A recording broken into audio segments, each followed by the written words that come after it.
have a construction going on, Terminal A and C, which is a Jacob Contractors, and Terminal B and E, the AECOM, which will start from March 2012 to February 2011.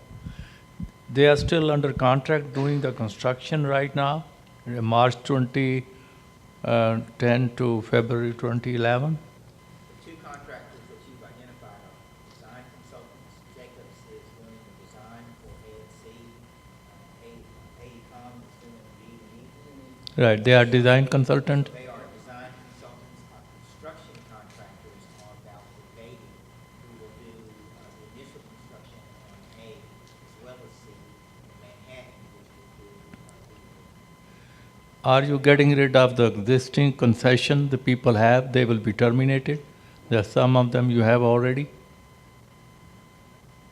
you can talk about the phasing schedule. Well, from a phasing standpoint, we begin in Terminal A right after Super Bowl Okay. in February of 2011.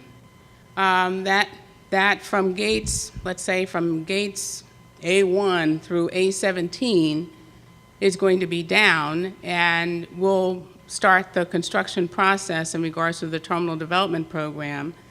We'll be working with the proposed bidder on their design and finalizing all of their criteria as relates to the build out of the concept, so that simultaneously they'll be working at some point together, so that when that phase opens back up, that the concessions are open for business. And it'll kind of keep going around the terminal. But keep in mind that we're letting out the entire terminal. So you may be bidding on a location that's at A30. So you're going to have to wait 2 years in order to start your actual construction process. So you are terminating the existing concessions. Do they will give a preference to bid again on a job? Yes, they can bid again.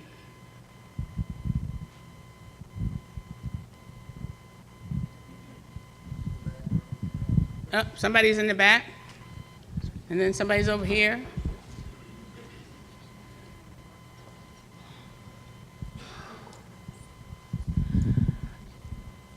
I would like to know if there will be a major airline considering having another major hub here, like Delta did. Who is that back there? And Waters.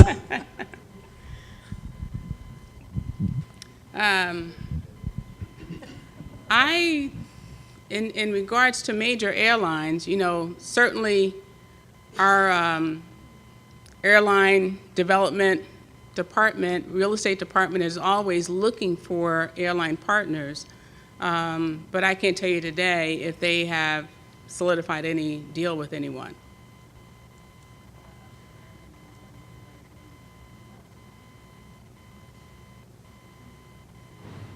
And, just to clarify, I would assume that American would not be putting anyone in their terminals, but in regards, it would probably go into a Terminal E where you have all the other airline carriers, or in D. What is the best way to provide references if it's a new concept or someone is starting new?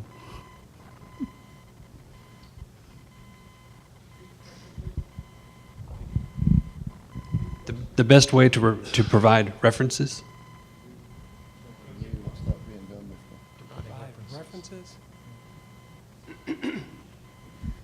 Well, let's just say perhaps you have a new concept. Is that what you're saying? That has never been engaged? Well, obviously you would have operating references from a similar concept, I would take, right? In most cases. Because if you're going into a business to be successful, there has to have been some kind of history that would allow you to want to operate in that capacity. I would take it.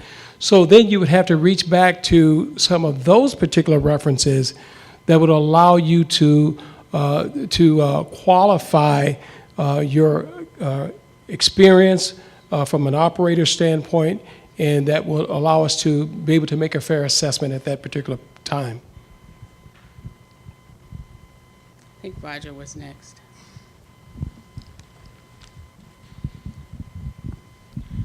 You said the mags are going to be set for the various concepts or locations. Are they biddable or are they minimum mags? We're going to be looking at minimum mags and percentage rent. The mags, we're trying to, and we're still working through the details on that, on whether or not it's going to be a minimum floor or whether it's going to be a biddable mag. But certainly on the percentage rent, that's definitely going to be a biddable part. But more to come on that as we get through that with executive staff and with the board.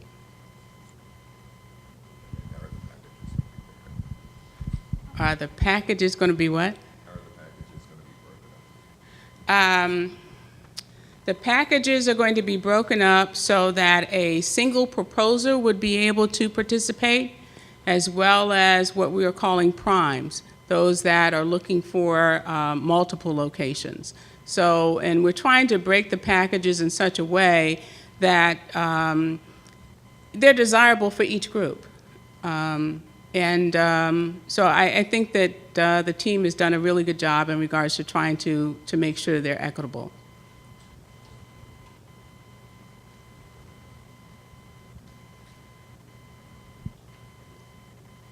Are you praying over there, or you got a hand up? Okay. Oh. I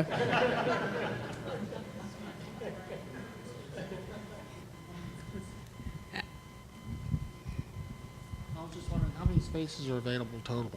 Okay. Well, what we're looking at is, and I think we've talked about this in prior meetings, that based upon our square feet allocation and our revenue goals, we're not going to be letting out all of the square feet that is available in this first RFP. Today, we're looking at probably, I think it's something like about 15 or 16 food and beverage locations and 20-something retail locations.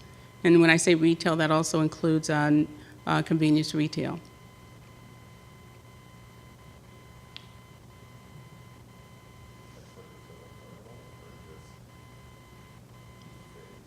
That's the total terminal. Mm-hmm. And